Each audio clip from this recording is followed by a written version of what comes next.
تسمعني رباه تدري خلجاتي ومناجاتي تعلم يا الله لا ما في دنياهم حاجاتي تركت العبيد. Ini bukanlah kisah manusia biasa. Dia adalah seorang komandan perang yang sangat pemberani. Dia juga seorang suami dan seorang ayah yang sangat-sangat mencintai keluarganya. Seseorang yang memiliki tutur kata yang amat sangat lembut disegani kawan maupun lawan. Seorang penyayang, Al-Habib, orang yang memiliki adab dan akhlak yang sangat-sangat tinggi, yang sudah seharusnya dia berada di dalam hati setiap seorang muslim yang ia cintai.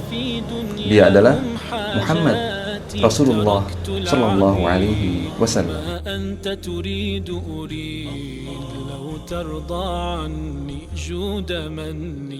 Nabi Muhammad Sallallahu Alaihi Wasallam adalah pembawa risalah dan hidayah, seorang nabi dan rasul sekaligus sebagai penutupnya.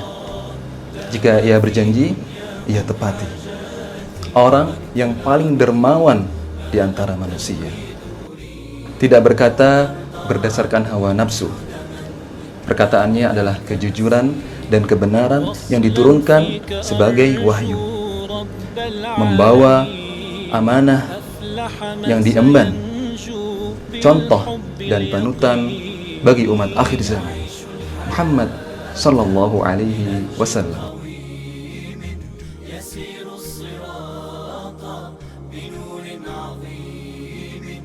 Di antara tanda nubuwah Nabi Muhammad SAW sebelum diutus adalah tatkala beliau melewati bebatuan di Mekah, maka tidak ada batu yang beliau lewati kecuali mengatakan, Assalamu alayka ya Rasulullah, Assalamu alayka ya Rasulullah.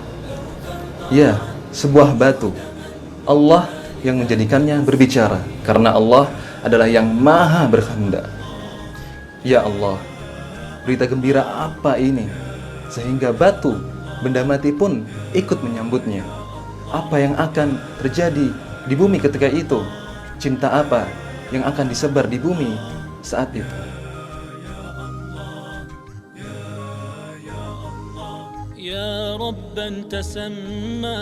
Sebelum turunnya wahyu, Rasulullah Shallallahu Alaihi Wasallam sering didatangi sebuah mimpi, dan tidak ada mimpi yang ia lihat kecuali mimpi itu menjadi kenyataan. Adalah sebuah isyarat dari Rabbul Alamin di atas langit yang 7 kepada hambanya yang akan dijadikan seorang nabi dan rasul. Sebelum diutus Nabi Muhammad Shallallahu Alaihi Wasallam, Allah jadikan ia sering menyendiri untuk menghayati ayat-ayat Allah, untuk memikirkan ciptaan-ciptaan Allah. Untuk apa langit dan bumi itu diciptakan? Untuk apa tujuan penciptaan manusia? Sebelum diutus, Nabi Muhammad SAW tidak pernah menyembah berhala, tidak pernah sekalipun. Dan ini adalah sebuah penjagaan ilahi, sebuah penjagaan ilahi untuk seorang hambanya yang dipersiapkan untuk membawa petunjuk dan hidayah, berjalan di atas cahaya menuju Sang Khalik.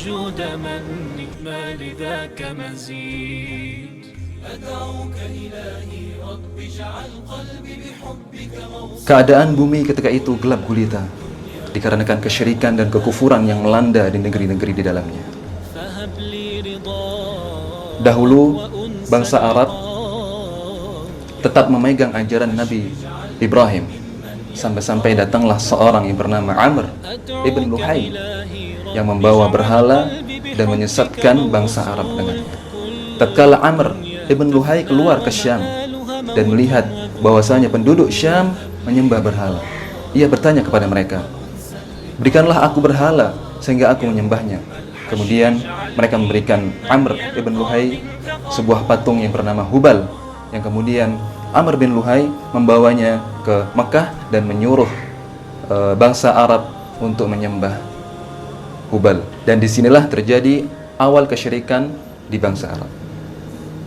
Rasulullah SAW adalah anak cucu Nabi Ismail, dan Nabi Ismail adalah bapak dari bangsa Arab, karena Nabi Ismail adalah orang yang pertama kali berbahasa Arab ketika beliau berumur 14 tahun.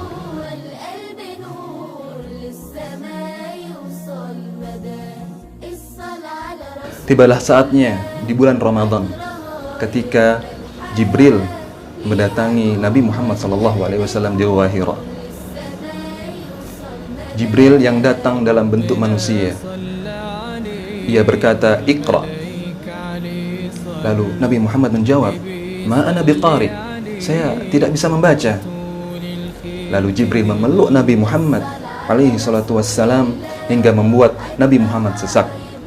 Lalu Jibril berkata lagi, "Iqra, bacalah." Nabi Muhammad menjawab, "Ma ana biqari." Saya tidak bisa membaca, dan saya bukanlah orang yang bisa membaca. Lalu Jibril untuk kedua kalinya memeluk Nabi dengan erat sehingga membuat Nabi sesak.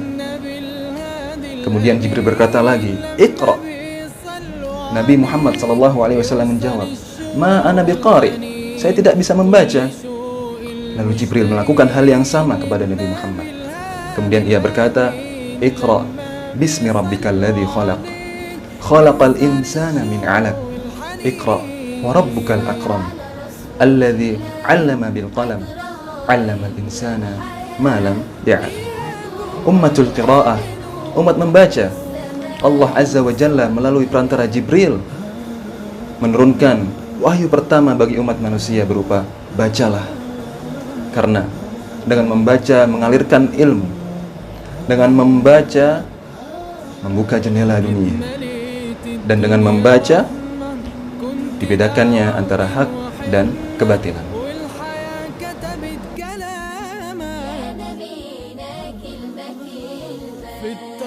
Lalu baginda Nabi Muhammad SAW datang ke ibunda Khadijah radhiyallahu anha, istrinya. Ia berkata, "Zammiluni, zammiluni," dengan perasaan takut apa yang telah terjadi. Sedangkan ibunda Khadijah radhiyallahu anha tidak menunjukkan sebuah sikap pun kecuali ia meyakinkan suaminya, meyakinkan apa yang telah terjadi. Ibunda Khadijah berkata, "Wallahi, wallahi la yukhzikallah. Wallahi la yukhzikallah." Dan demi Allah, sesungguhnya Allah tidak akan menyia-nyiakanmu, wahai suamiku. Lalu ibunda Khadijah beriman dan menjadi orang yang pertama kali beriman. Dan dari sinilah kisah Nabi Muhammad SAW dimulai. Membawa amanah wahyu, berjalan di atas jalan cahaya bersama orang-orang yang ia cintai, para sahabat radhiyallahu anhum.